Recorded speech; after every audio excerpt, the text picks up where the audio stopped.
Hello everybody and welcome to Toy2 Curator's Corner, episode number 15. My name's Sean Brosnan, I'm a curator at Toy2 Otago Settlers Museum here in Dunedin. I've been making these short videos about early Dunedin history during the great coronavirus lockdown of 2020 when people couldn't actually come to the museum. But now that we've finished the lockdown, the museum's reopening. I'm going to keep making them on just a less frequent basis due to popular demand. Today's story is going to be about an old white man. In fact, the oldest and whitest man among the entire pioneer party. It's 63-year-old, snowy-headed leader, Captain William Cargill. Originally a redhead, Cargill was a short, stumpy figure with a huge head, by which I mean an oversized head for his short stature. We know this because we have the large Kilmarnock bonnet that he habitually wore in the Toy2 collection. We're going to focus on his house, or houses as it turns out. But first I think we should check out the background of this fascinating character who looms so large in early Otago history, but is pretty much forgotten about now. But the truth is that if it wasn't for Captain William Cargill, the Otago settlement would never have happened, or at least not as a Scottish and Free Church colony.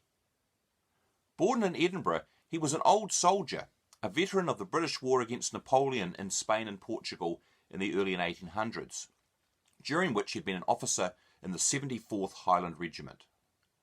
Cargill was severely wounded at one point and nearly lost his leg. He was also married during his service to the stepdaughter of another officer in his regiment, Mary Ann Yates. She would bear him 17 children during the course of their marriage, just over half of whom survived to adulthood. Yes, 17 children. Women often react to that by saying that she deserved a medal. But it was William who got the medals and the title Captain, which he carried for the rest of his life. Post-military service, he struggled to find a fulfilling career, trying various roles in various places without notable success. Leading the Free Church pioneers to Otago was pretty much his last shot at really achieving something in life. And after attaching himself to the first outline of the scheme in 1842, he clung to it like a limpet. In fact, it was only Cargill's stubbornness and tenacity that saved the Otago scheme from oblivion through the middle 1840s when everything seemed to conspire against the proposal to send Scottish colonists here. A less determined man would have given up. Even his co-conspirator, Reverend Thomas Burns, gave up at one point and took a job elsewhere. But not Cargill. He held on, relentlessly petitioning the British government and ceaselessly promoting the Otago proposal until it finally turned into a reality. And so, in November 1847, when the Pioneer Party finally set sail, it was Captain Cargill who prevailed as their leader, sailing with his wife and some of their children aboard the John Wycliffe. And it was he who first set foot on the Maori landing place at the outlet of the Toy2 stream to formally begin the settlement of Dunedin in March 1848. Some thought had obviously been given to where the settlement's leaders should live by Charles Kettle and the survey party in anticipation of the arrival of the settlers. A substantial house had therefore been erected for Cargill in the wattle and daub style. When that house was demolished in 1905, a section of one of its walls was donated to the museum. It's on display beside our replica cottage, the oldest surviving example of part of a pioneer Dunedin building in our collection. But Cargill never lived in it, not even for a night. The surveyors had chosen a site for the house at the corner of what became Pitt and London Streets, overlooking the North Dunedin Flat.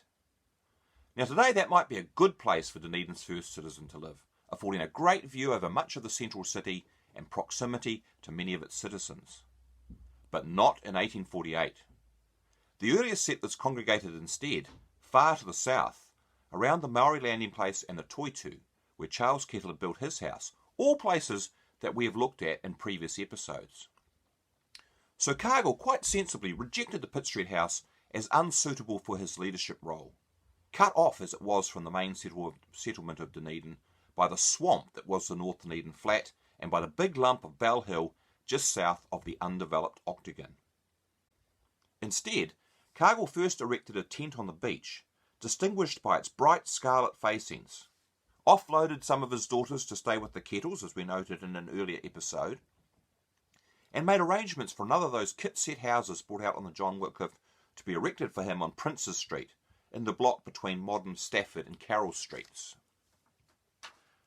It appears in many of the early sketches and paintings of Pioneer Dunedin that we have been looking at.